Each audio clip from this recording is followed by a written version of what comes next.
Meron ako nabasa sa Bible na talagang nakapagpalakas ng aking pananampalataya.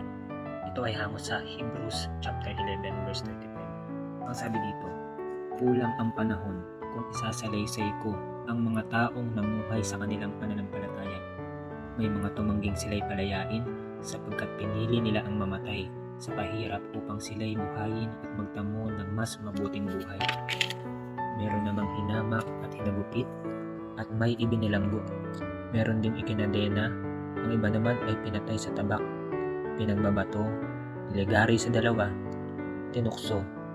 Ang iba naman ay nagdamit ng balat ng kambing at tupa, inapi at pinagmalupitan. Hindi karapat-dapat sa kanila ang daigdig.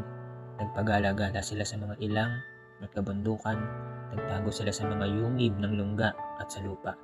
At dahil sa kanilang pananampalataya, nag-iwan sila ng kasaysayang hindi malilimutan kailanman. Marami ito nakalagay sa Hebrews chapter 11, no? At kung mapapansin mo, talagang hindi madali ang pinagdaanan ng mga taong tinanggap ang tawag ng Diyos sa kanilang buhay.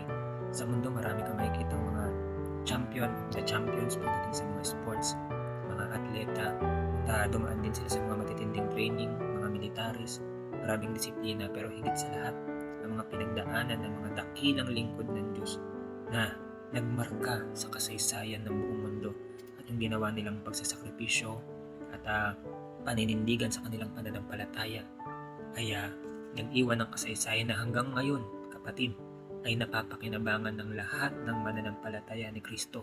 Nagpapalakas sa atin dahil meron mga lingkod ng Diyos na naging example kung paano ba dapat ilaban ang kanilang pananampalataya.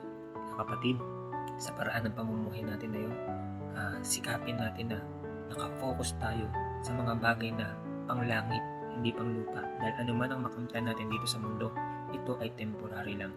Mag-focus tayo sa mga bagay na tatatak sa kasaysayan ng mundo at makikinabang ang ating pamilya, ang ating anak, at yun ay walang iba kundi ang salita ng Diyos. Sapagkat sabi ng Bible, lilipas ang lahat ng bagay, ngunit ang salita lang ng Panginoon ang mananatili magpakailanman. Kapatid, hindi ka nabuhay para sa sarili, hindi ka nabuhay para lang magnegosyo, magtrabaho. Hindi yan masama, mabuti yan, pero dapat maunawaan mo na lahat ng bagay na ginagawa mo, madadala yan hanggang langit. At lahat ng ginagawa mo ay para sa Diyos, sapagkat sa huli, haharap tayo sa Diyos. Tatanungin niya tayo, ipagsusulit natin yung mga bagay na ginawa natin sa mundo. Isang araw, sa pananampalataya mo kapatid, maririnig mo rin sa Diyos na, well done, my good and faithful servant. So yun lang mga kapatid, I hope and I pray na napalakas kayo.